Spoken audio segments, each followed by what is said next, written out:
Go. Another typical Sunday. It's wet, I've eaten eggs for breakfast, and I'm on my way to work even though I said I wouldn't go. I fancy a cup of coffee, I'm driving my noisy diesel car, and I'm having a car delivered to me that I didn't ask for and I'm not paying for. Typical. See? Just a typical Sunday.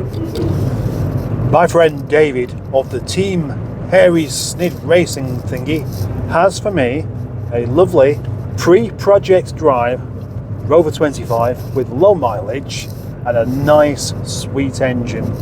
It has a new MOT and it's just ready to go basically, but he hasn't got room for it, so he's offered me a deal.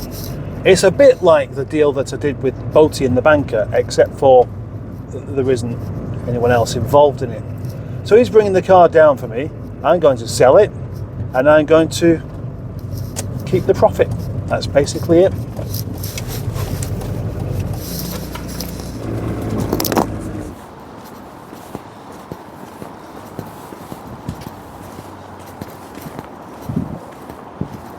Yes, that's arriving in style, isn't it?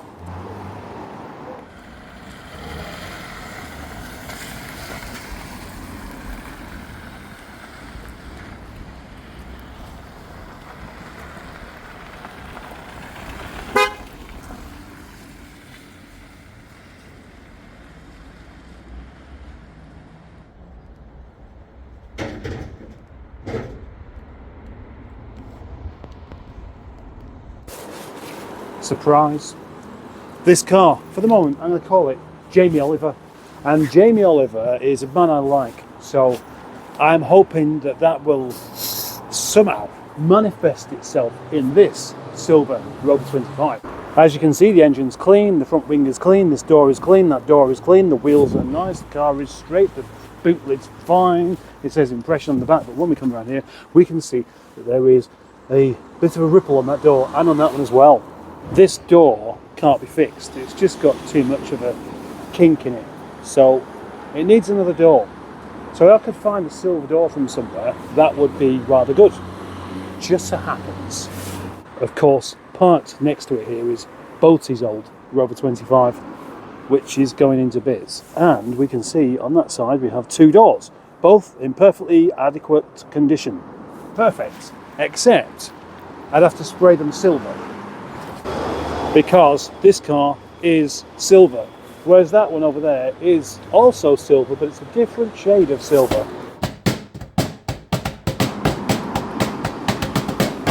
Actually, forget about that. Jamie Oliver, that's a stupid name for a car. Who in the right mind would call their car Jamie Oliver? I've got a better idea. I'm going to call this car Voivod.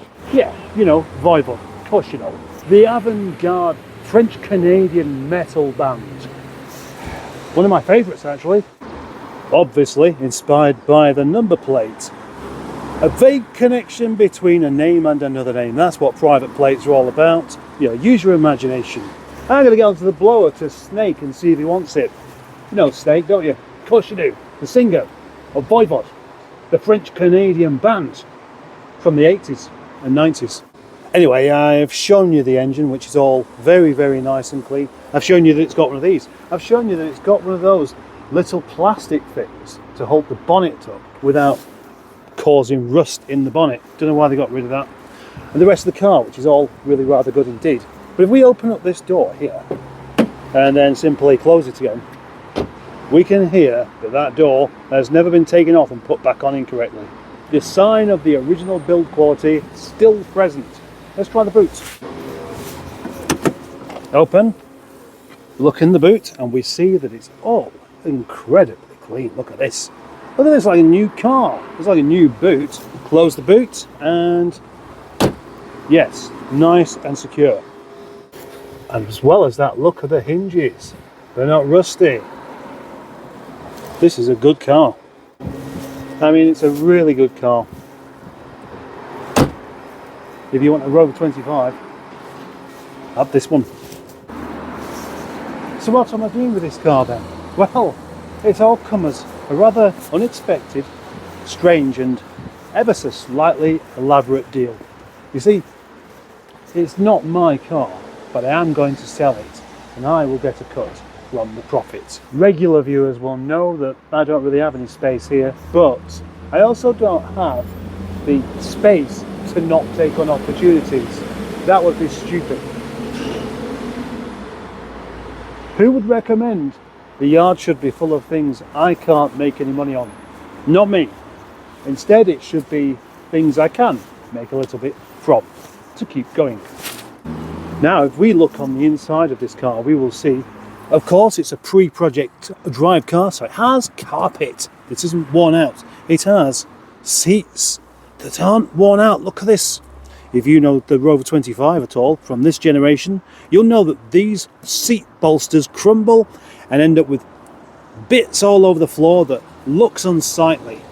And not only does it look unsightly, by the time that's happened, you've got bits of metal seat frame sticking in your back, and that's at best unpleasant.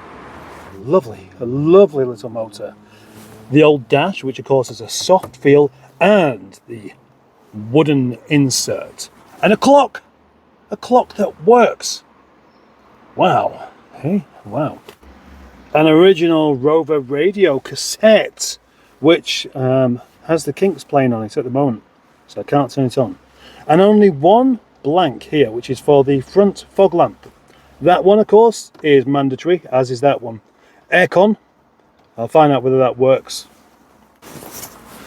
Oh, there's no escaping the fact that the headlining is just a bit on the saggy side, but that is inherent to these particular cars. However, the seat makes up for it, because when you have a nice Rover 25 seat, it really is about as nice as seats get. Just under 50,000 miles. We'll call it 50,000 miles, because in another 38 miles it will be 50,000 miles. So sadly, the original battery has kind of given up. I need to do something about that. Right, there's a battery that I managed to get from next door, which I originally acquired to put in a different car. It's not a good battery, it's one that's basically there as scrap. But modern cars, of course, need an awful lot more power than what old ones do, so it might be fine.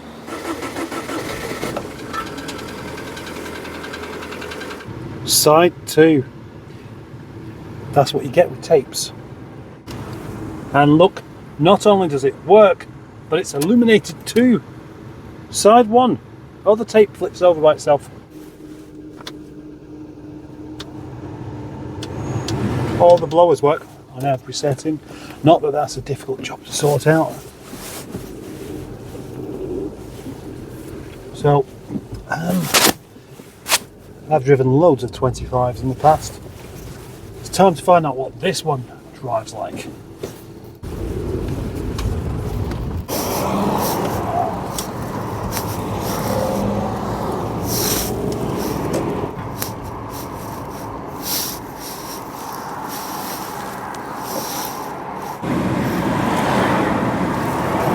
Hello, Poppy.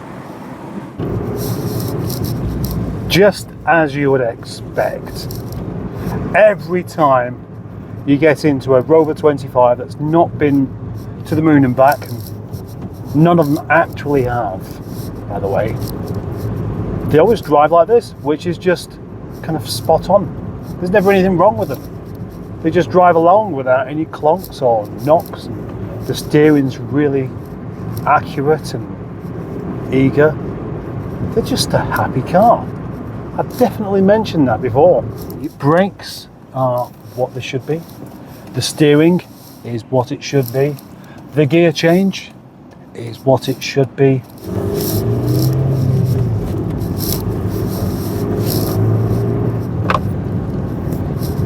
The tyres are all good, so it does cling on quite nicely as well. No problems there.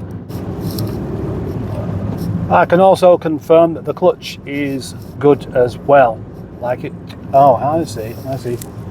You need to understand which lane you're supposed to be in to start with. But never mind, I'm the forgiving type. Please, take the lane ahead. Don't worry about thanking me. So everything that needs covering about how the car drives, I think I've covered and confirmed that it is good. What about the MOT? Well, it has an ample MOT. I can't remember exactly how much, I'll have to find out, I think. Easy to drive, easy to park, easy to look at. The Rover 25, it has a lot going for it. As my friend Boaty once said, it's probably the best car in the world. And he wasn't even being sarcastic, but because it has the driving experience, it has the classic looks, it has a decent sized boot, it's economical.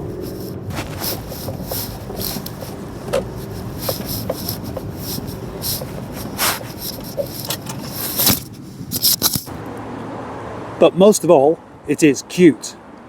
Just like the music from the band Voivod. 5th of December. That's the MOT. That's when it runs out. 5th of December this year. So nearly, well, just over 10 months in fact. That's not bad, is it? Yeah, that's plenty of MOT, I believe. What are the chances that we will find a couple of blemishes here and there to point out on this car? Well, let's take a look. Well, look, the back bumper, yeah, well, a couple of stone chips, mild scratch there. So there's a bit of surface corrosion, I would call that. A little bit of surface corrosion, but nothing that bad. Yes, this door has a ripple, and yes, this one has a nudge mark there, and this wing has a scratch on it, which is a little bit too deep to polish out. But it's not rusty. Unfortunately, again, we had another scrape on the corner just there. But the rest of it's fine. The bonnet is okay, and of course this wing is great, and this side's all super duper. And the roof, equally nice. It's quite a tidy car, really. Oh, that's solid as well. All of the tyres have decent tread, although they're not a matching set. It is just a nice, tidy little car. Somebody wants to buy it. They need to.